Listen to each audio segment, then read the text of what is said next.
बात है world war to की और एक कहानी है एक ऑर्डिनरी इंसान की एक्स्ट्रॉर्डनरी बनने की। तो बात है 1944 की। यूएस आर्मी में एक डेंटिस्ट साहब थे। वो डेंटिस्ट साहब ऑर्डिनरी डेंटिस्ट थे। हुआ ये कि वो जिस बटालियन में थे उसके जो मेन सर्जन थे उनको ना एक दिन जंग में गोली लग गई और उनको चोट आ गई। तो डेंटिस्ट साहब ने कहा मैं वॉलंटियर करूँगा, अब मैं सर्जन बनूँगा, मैं काम उनका कर सकता हूँ। आपको पता है एक बैटल फील्ड में सर्जन का रोल कितना इंपॉर्टेंट होता है कि अगर टाइम पे फर्स्ट एड नहीं मिलेगी तो हम बहुत सी जानें गंवा सकते हैं। तो हमारे डेंटिस्ट साहब आगे आए, उन्होंने कहा कि मैं उनको रिप्लेस करूँगा। हम क्योंकि समय था नहीं, हम वापस जाते और सर्जन को दूसरा सर्जन लाते, तो तब तक हम अपनी प्लेस छोड़ते तो दुश्मन हम पे कब्जा कर सकता था हमारी जगह पे। हुआ ये कि यूएस आर्मी और जापानीज़ आर्मी के बीच में लड़ाई चल रही थी। अचानक ये हुआ कि जापानीज सोल्जर्स पागलों की तरह आगे बढ़ने लगे, जैसे कि वो खदेड़ के भगा देंगे। गन्स वन्स चल रही हैं, वो तलवारें और वो बट लेके ऐसे आगे बढ़ने लगे। 5000 सोल्जर्स जब चार्ज कर रहे थे तो यूएस सोल्जर्स ने तो फायर किया, लेकिन वो एकदम डर गए, जिसकी वजह से उनका जो डिफेंस पैरामीटर था वो टूट गया और जापानीज सोल्जर्स अंदर घुस आए। वो सोल्जर्स को मारने लगे। इतने में क्या हुआ कि हमारे डेंटिस्ट साहब का ना कैंप था।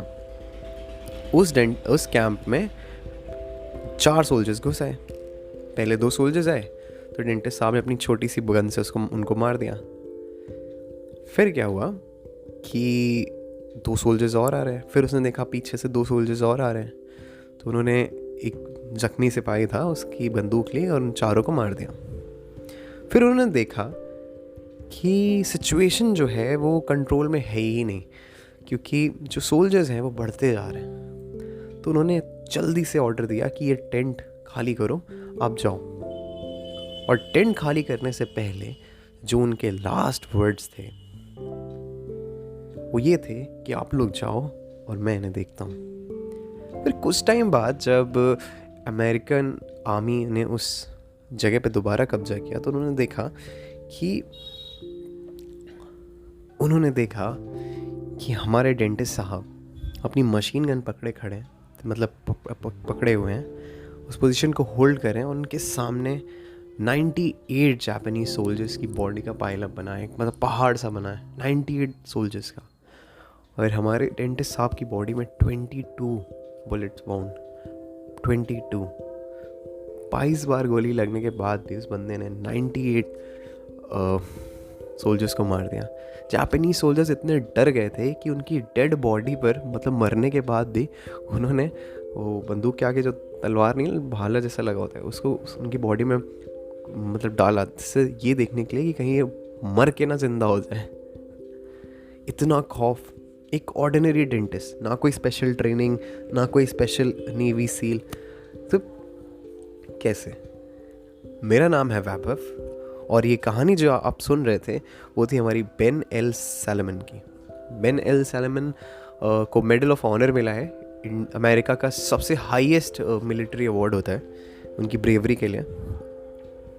और हम अक्सर लाइफ में ऐसा होता है कि हम बहुत कुछ बड़ा करना चाहते हैं, हम बहुत कुछ अचीव करना चाहते हैं, लेकिन क्या होता है कि हम सही समय पे एक्शंस नहीं ले पाते। डेंटिस्ट साहब ने हर जगह वॉलंटियर किया कि मैं ये कर सकता हूँ, मैं ये कर सकता हूँ।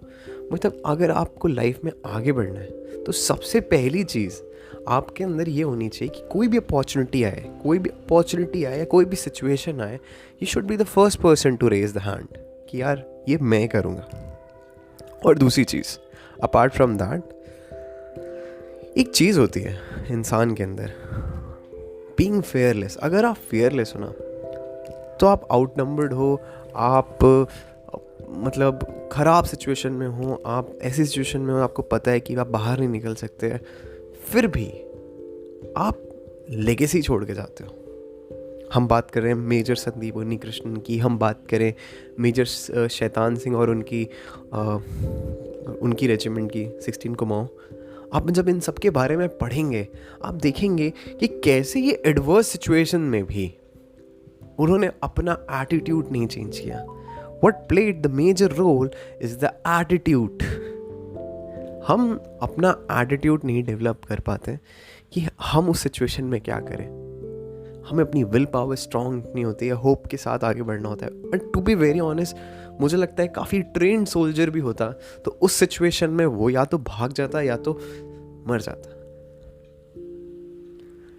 सो my salute to Benel Solomon ji. And हमें उनकी लाइफ से एक चीज़ सीखनी चाहिए कि हम जिस तरह से सोचते हैं ना, हमें पता नहीं है कि हमारे अंदर कैपेबिलिटीज़ क्या हैं, हम क्या क्या कर सकते हैं.